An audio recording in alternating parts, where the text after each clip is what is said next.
The horrific tragedy of LZ Albany. Cover-up at Ia Drang. As dawn broke on November the 17th, 1965, an eerie calm descended upon the Central Highlands. A deceptive stillness that belied the storm that was about to erupt. Having weathered the unrestrained battle at LZ X-Ray, the soldiers of the 1st Cavalry Division Air Mobile believed the worst was behind them. Amidst the rustling leaves and the distant calls of exotic birds, a column of soldiers were patrolling the forest. Their steps, though cautious, carried an air of carelessness, a sense of relaxation after the horrors they had just experienced. However, with every step taken, they unknowingly inched closer to an unseen ambush. The seemingly tranquil jungle was, in reality, a labyrinth of shadows and silent enemies, ready to spring their deadly trap. The North Vietnamese forces, undeterred by heavy losses at LZ X-Ray, were prepared to strike once more. Their target, Landing Zone Albany.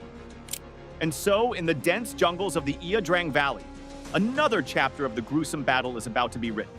Darker, grimmer, and bloodier than what had gone before. The column that departed X-Ray on the morning of the 17th of November comprised Colonel Tully's 2nd Battalion of the 5th Cavalry, together with Colonel McDade's 2nd Battalion of the 7th Cavalry. Tully's battalion led the way, setting their course northeast towards Landing Zone Columbus.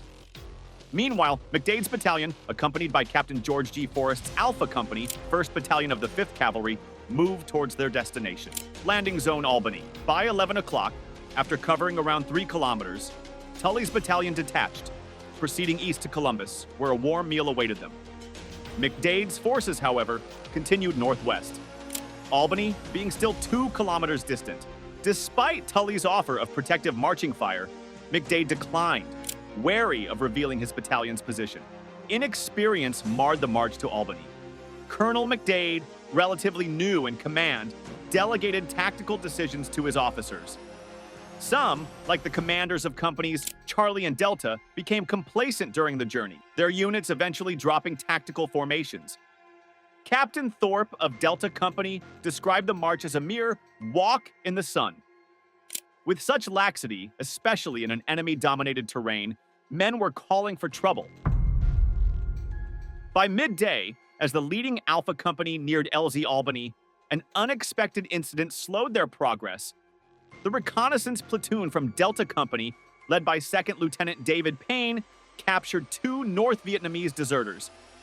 Even though the interrogation yielded no strategic insights, the brief pause allowed many of McDade's exhausted men to rest, with some even drifting to sleep. Once the interrogation concluded, the battalion resumed its movement toward Albany. It was 1307 when Payne's reconnaissance platoon, along with segments of Captain Sugdinis's Alpha Company, had arrived at Albany. They swiftly established positions to secure the area for the battalion's remaining forces.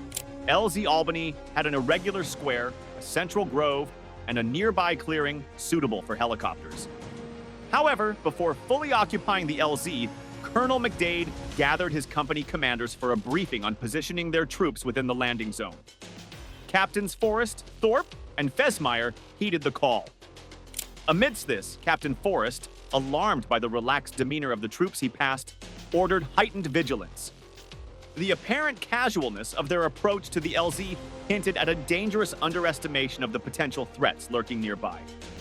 It was as if he foreboded the terror that was about to befall them. Post the X-ray clash, the North Vietnamese, despite heavy losses, remained undeterred in their resolve to challenge the 1st Cavalry Division. General Mann, with his available B-3 front units, was determined to engage them again. He had the 66th Regiment's 8th Battalion, accompanied from the 33rd Regiment's 1st Battalion and the 33rd 3rd Battalion's headquarters unit, ready for combat. On the morning of November the 17th, he directed the 8th Battalion to regroup and prepare for a potential large-scale encounter. By midday, based on crucial intelligence of the Americans' imminent approach, Mann commanded the 8th Battalion to initiate an attack. Battalion Commander Lejeune Foy promptly set up an L-shaped ambush near the clearing, which seemed to be the Americans' target. The soldiers already in place formed the vertical arm of the L, while the 1st Battalion's company formed the base. This strategic positioning ensured the ambush would be directly in the path of McDade's approaching column. To reinforce the ambush's potency, Foy enlisted the aid of auxiliary staff, including cooks, clerks, and even porters. The North Vietnamese were meticulously prepared, waiting for the opportune moment to strike. The ambush was a masterstroke in its simplicity and ruthlessness. Waiting until the vanguard of McDade's force was almost within touching distance, the Vietnamese sprung their trap.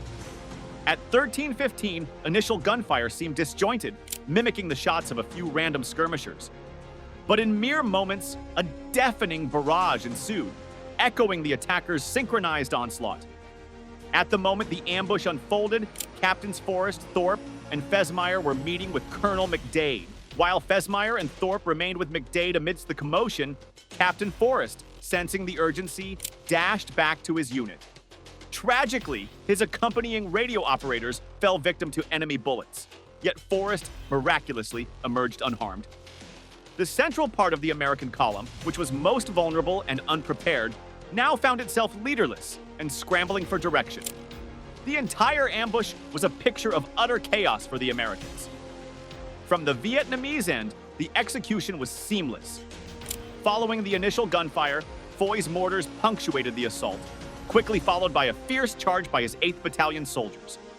Many American soldiers were confounded, with some units, like a platoon from Sugdenis' Alpha Company, believing they were entirely lost. The ambush's success was epitomized by Sugdenis' grim assessment that his men had been annihilated or incapacitated. The center of McDade's column was in pandemonium, with the high grass obscuring vision. Organized resistance rapidly collapsed. The intense proximity of the combat made the entire situation chaotic, with platoons and companies disintegrating and individual soldiers desperately fending for themselves. Amidst the chaos, battle formations dissolved, and the battleground became a frantic skirmish of individual soldiers fighting for survival. From his vantage point in the landing zone, Captain Fesmeyer recognized the dire situation facing Thorpe's Delta Company, ordering Lieutenant Cornet's Charlie Company to come to their aid. Attempts to stabilize the situation by both companies, Delta and Charlie, were thwarted by intense enemy fire, internal disorientation, and even tragic friendly fire incidents. The initial overwhelming success of the ambush left many American soldiers disoriented and trapped. As Colonel Brown and Captain Tully tried to survey the situation from the air, the sheer scale of the chaos on the ground became evident. The disarray was so profound that they couldn't accurately discern the position of McDade's beleaguered troops, making precise aerial and artillery support nearly impossible. The desperation was palpable, and the situation looked increasingly bleak. The battle's intensity persisted as the day waned, with relentless airstrikes and artillery fire failing to decisively break the North Vietnamese grip in the column's middle. Desperate to safeguard the surviving perimeters, commanders resorted to blanketing the entire area with artillery, risking hitting their own men. As darkness settled, the brutal reality became clear. Isolated American soldiers, many injured or trapped, had to fend for themselves. Some had managed to form a makeshift defensive ring, while others, lost or incapacitated, awaited uncertain fates. To make the situation even more tragic, the North Vietnamese were executing stranded American soldiers in great numbers. In such harrowing conditions, hope emerged at dawn with the sound of familiar gunfire, indicating the arrival of friendly reinforcements. Yet for many soldiers, the ordeal had taken its toll, both physically and mentally. Amidst the chaos created by the ambush, Alpha Company bore the brunt of the North Vietnamese assault, quickly losing their platoon to the encircling enemy. Outnumbered and outflanked, American forces displayed resilience despite the adversity. Payne's elite reconnaissance platoon held their ground at a strategic termite hill, while Sugdenis and his team fortified a neighboring hill. Colonel McDade's group fortified yet another. Their goal was to form a defensible triangle and create a central rallying point for the scattered troops. In a short span, Sugdenis and Lieutenant Gwynn consolidated a defense perimeter from the surviving soldiers, though it remained unsuitable for helicopter landings. Observing the North Vietnamese audaciously moving about, the Americans took the opportunity to eliminate dozens, realizing that the enemy was ruthlessly hunting their wounded comrades. This realization fueled their determination to keep fighting. As the combat continued, the paramount need for fire support grew evident. With Major Henry and Captain Fesmeyer's appeal, the A-1E Sky Raiders roared in from Plato. Despite the risk to potentially still alive 2nd Platoon members, the commanders reluctantly agreed that the area outside the established defense perimeter was a free fire zone. The platoon's position was considered lost. The Sky Raiders' timely intervention at 1415 was pivotal. Their strafing runs and napalm drops halted the North Vietnamese forces poised for another offensive. The devastating effects of the napalm, engulfing entire groups of the enemy, bolstered the battered American spirits. For 2 relentless hours, the air support wreaked havoc on the enemy, allowing U.S. forces to regroup and fortify their position. By dusk, the scene had transformed. The wounded were evacuated, reinforcements bolstered defenses, and consistent artillery and aerial support ensured vigilance against any nocturnal enemy advances. McDade and his forces were poised and prepared for any oncoming assault. Forrest galvanized his unit. Their sturdy defense deterred the North Vietnamese from persisting. Still trapped by their lack of information and isolated from the main battalion, they could only stand their ground, awaiting rescue. As the shadows of conflict began to wane, reinforcement came forth.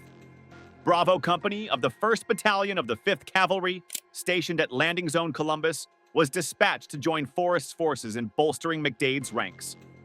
Navigating their way westwards, they clashed with the North Vietnamese, but managed to establish a fortified perimeter by nightfall, thanks to the strategic leadership of Captains Tully and Forrest. By dawn, their path to Albany was clear after the North Vietnamese soldiers withdrew from the scene. The gruesome aftermath of the battle unveiled itself. American soldiers began to retrieve their fallen comrades and assess enemy casualties. The heart-wrenching sight engraved in the minds of soldiers who nicknamed the LZ Albany the Devil's Butcher Shop, a lingering testament to the war's brutality.